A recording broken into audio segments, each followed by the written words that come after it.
Ada yang 6, ada yang 5, ada yang 4 ya. Untuk kelompok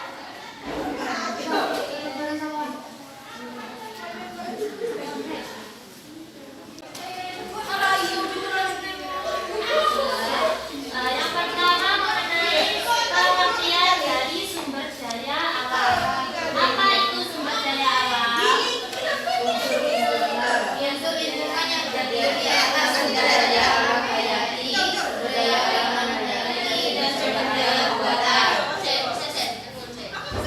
Jadi sumber daya alam itu merupakan unsur lingkungan yang terdiri atas sumber alam hayati, sumber daya alam non hayati. Nah, sumber daya alam itu sendiri merupakan salah satu aset yang digunakan oleh manusia untuk memenuhi kebutuhannya.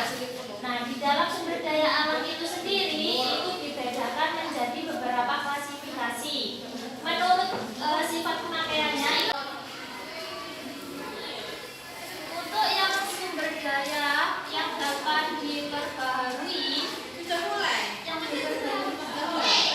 untuk sumber daya alam yang dapat diperbaharui itu artinya sumber daya alam. Misalnya itu adalah air.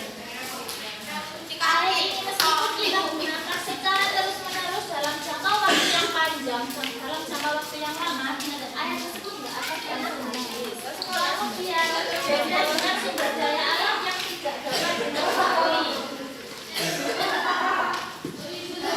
Jangka waktu yang lama terjadi dalam jangka waktu secara terus-menerus.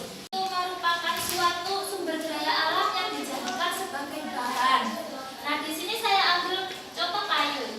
Kenapa kayu termasuk ke dalam sumber daya alam materi? Karena sebuah kayu itu bisa dijadikan seperti meja, dijadikan seperti kursi. Artinya dia itu bisa dijadikan ke dalam bentuk yang lain.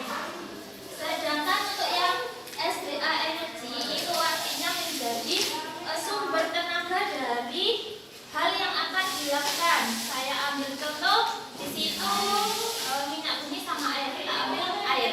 Air itu merupakan sumber daya alam dan air bisa digunakan untuk pembangkit listrik tenaga air. Sedangkan biotik adalah hidup. Artinya sumber daya alam hayati atau abiotik merupakan sumber daya alam yang mati atau tidak hidup. Di situ contohnya ada tanah, ada batu, ada air dan juga angin. Kemudian sedangkan yang SDA hayati, biotik berasal dari kata bio, yaitu hidup. Artinya yang biotik itu merupakan sumber daya alam yang hidup. Di situ saya contohkan hewan dan tumbuhan. Untuk minyak bumi dan gas itu merupakan sumber energi utama. Nah, SDA yang menjadi energi itu kan saya contohkan minyak bumi. Nah, di situ merupakan sumber energi utama yang saat ini banyak digunakan untuk keperluan industri. Sedangkan batu bara itu adalah batuan sedimen yang untuk kalau jelas ya untuk perhiasan.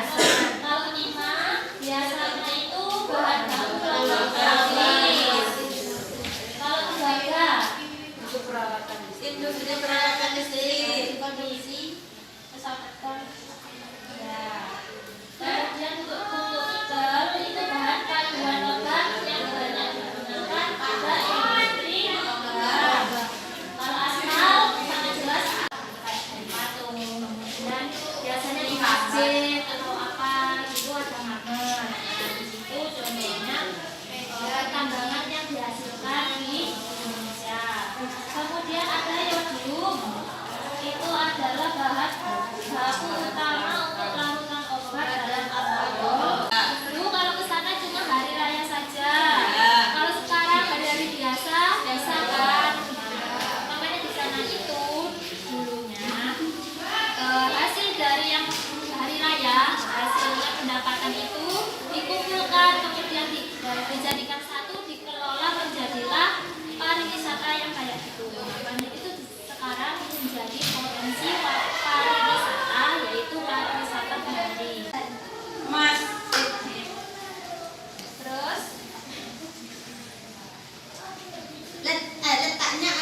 banjir Jawa Timur.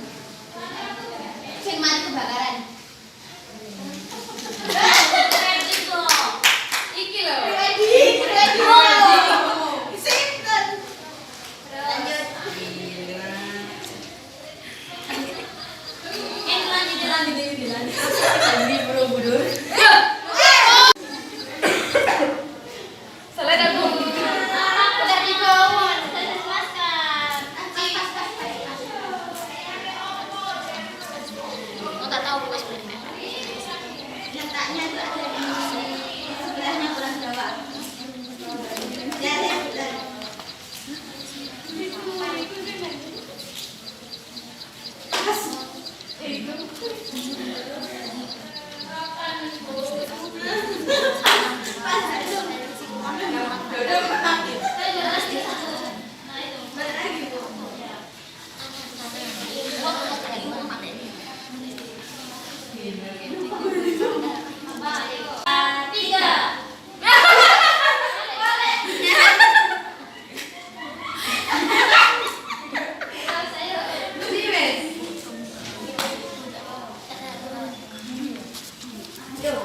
Salah satu faktor yang mempengaruhi persebaran sumber daya alam di Indonesia.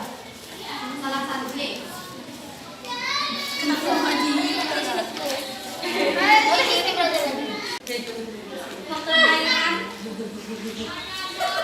Faktor itu apa wes pariwisata? Maaf. Faktor ada 3 faktor. Jangan lupa untuk faktor lingkungannya ada 3. Salah satunya ada. Oh, itu sumber daya alam yang bisa diperbarui. Air.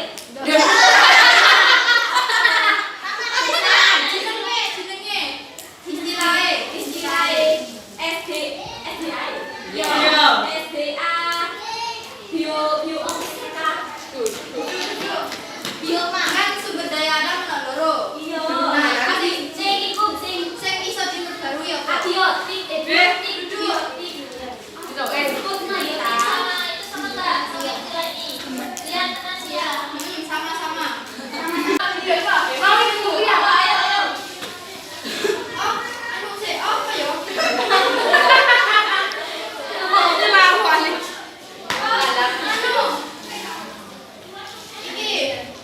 Persebaran sumber daya pertambangan di Indonesia. Pertambangan. Ya, minyak bumi.